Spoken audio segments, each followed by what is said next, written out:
Walaikum assalam wa rahmatullahi wa barakatuh. Please sit down. Well, today we are going to discuss about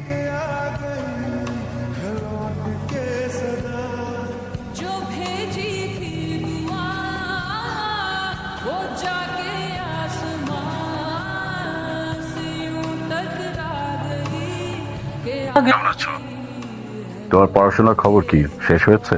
বলতে পারছি না, আমি তো অপেক্ষা করছি তুমি আমার বিজনেসে এসে জয়েন করবে। দেখা যাক। তোমার কাছে তো আমার একটা এক্সপেকটেশন আছে। সবার প্রতি এক্সপেকটেশনস থাকে। সন্তানরা কোথায় থাকলো, তাদের মেন্টাল হেলথের কি অবস্থা, কোথায় খাচ্ছে, কি করছে না করছে, কখন খাচ্ছে না খাচ্ছে, কিছুই তো তোমাদের কিছুই আসে না, রাইট? শোনো, তোমার মার সাথে ডিভোর্সটা আমার নিজের ইচ্ছায় হয়নি, সে চেয়েছো। তুমি অনেক কিছু জানো না, যদি কিছু জানতে চাও বুঝতে চাও আমার সামনে এসে কথা বলো। জায়গাটা খুব সুন্দর, জায়গাটাকে অ্যাসাইনমেন্টের জন্য পারফেক্ট। পড়াশোনার জন্য এই জায়গাটা একদমই ঠিক না। তুমি স্মার্ট, বড়লোক বাবার ছেলে, গাড়ি হাঁকি ইউনিভার্সিটি আসো, এক্সট্রোভার্ট। আমি তোমার যে বয়সে একটু বড় হতে পারি। এটা শুনেছো? কোনটা? মন ভালো, আজ বলবো না, অন্য কোনো দিন। অ্যাসাইনমেন্ট গতকাল রাতেই হয়ে গেছে, হোয়াটসঅ্যাপ চেক করো। কখন করলা? বড় লোকের ছেলে, গাড়ি হাঁকিয়ে বেড়াই, এই হাঁকানোর মাঝে মাঝে সাধারণ মানুষের মতো কিছু কাজ করি। ধন্যবাদ। নাও বড় গিফট। যদি কখনো আমার কথা ভুলে যাও, ভুলে যদি ইচ্ছে করে, হ্যাঁ আমাকে ভুলতে দেবেন না। এটা ধরো, ধরো। যদি আমার তোমাকে কখনো ভুলে যেতে ইচ্ছা করে তখন চেয়ে নিবো। আমা, এত মেয়ে থাকতে ওর প্রেমেই তোর পড়া লাগলো কেন? পৃথিবীতে করার মতো এত কাজ থাকতে এটা আমাকে অ্যাভয়েডই করতে হইলো কেন? সিনিয়র আপুর সাথে প্রেম করতে গেছো, এখন বোঝো। পিছনে কারণ বের করতে হবে। দেখ দোস্ত, একে তো সিনিয়র আপু, তার উপর যে করারে ভাই, দরকার নেই। Here. তোর কলেজে ছিল, আমার কলেজে ছিল না, আমার সিনিয়রও না। তো যদি ভয় পেতে হয় তুই ভয় পা, আমাকে ভয় দিচ্ছিস কেন? বাবা, তুমি যদি কিছু না মনে করো, পারমিশন দিলে মাকে একটা ফোন দিতাম। মানে খুবই ইচ্ছে করে, বুঝছো?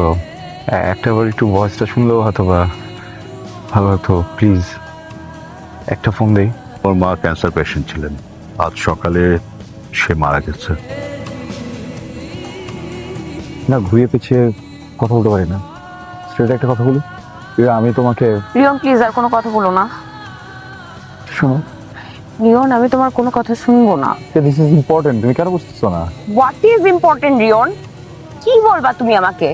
তুমি আমাকে বলবা তুমি আমাকে ভালোবাসো, তুমি আমার সাথে সারা জীবন থাকতে চাও, এই তো? বইলো না। কতটুকু জানো তুমি আমাকে নিয়ে? এতটুকু? কি জানো? হাসি খুশি মুখে ইউনিভার্সিটিতে যায়, অনেক চিল লাইফ। কিচ্ছু জানো না। আমি বিয়ে করেছিলাম রিয়ন, আমার এখন ডিভোর্স হয়ে গেছে। অনেকবার বলছি, অনেকবার বুঝিয়ে বলেছি, প্লিজ আমাকে এই ভয় আর ফেলো না। আমার এক্স হাজবেন্ড প্রতিদিন ড্রিঙ্ক করে এসে আমাকে মারতো। গায়ের ক্ষত হয়তো এখন আর নাই, কিন্তু মনের ক্ষতটা তো এখনো আছে। শোনো শোনো, তোমার কাছে যেটা ভালোবাসা না, আমার কাছে সেটা ভয়। বুঝতে পেরেছো? আমি এই সিচুয়েশনগুলো তোমার ভিতর থেকে বের করতে চাইনি। I didn't know.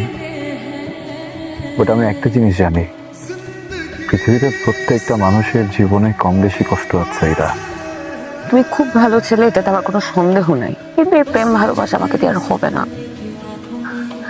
আমি ভেবেছিলাম তুমি আমার অনেক ভালো একটা বন্ধু হতে পারবা, কিন্তু এখন মনে হচ্ছে না তুমি আমার একটা ভালো বন্ধু হতে পারবা না আমার ভালোবাসা। जो भेजी थी दुआ वो जाके आसमां রিয়ন, আমার চাকরি হয়েছে চট্টগ্রামে, আমি কাল চলে যাব।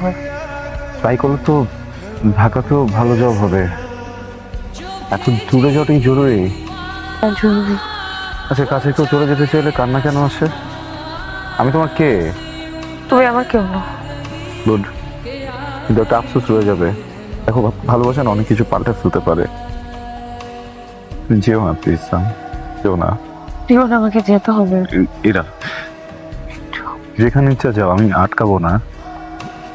কোথায় যাচ্ছো, কেমন আছো, কিভাবে আছো, কখনো জিজ্ঞেসও করবো না। চাইবো আমি তো এতগুলো দিন এই চোখে আমার জন্য একটা জিনিস দেখেছি, তাই না? মুখ দিয়ে একবারে কথাটা বলে যাও না প্লিজ। ইরা, একটা কারণ দিয়ে যাও যেটা আঁকড়ে ধরে থাকতে পারবো প্লিজ।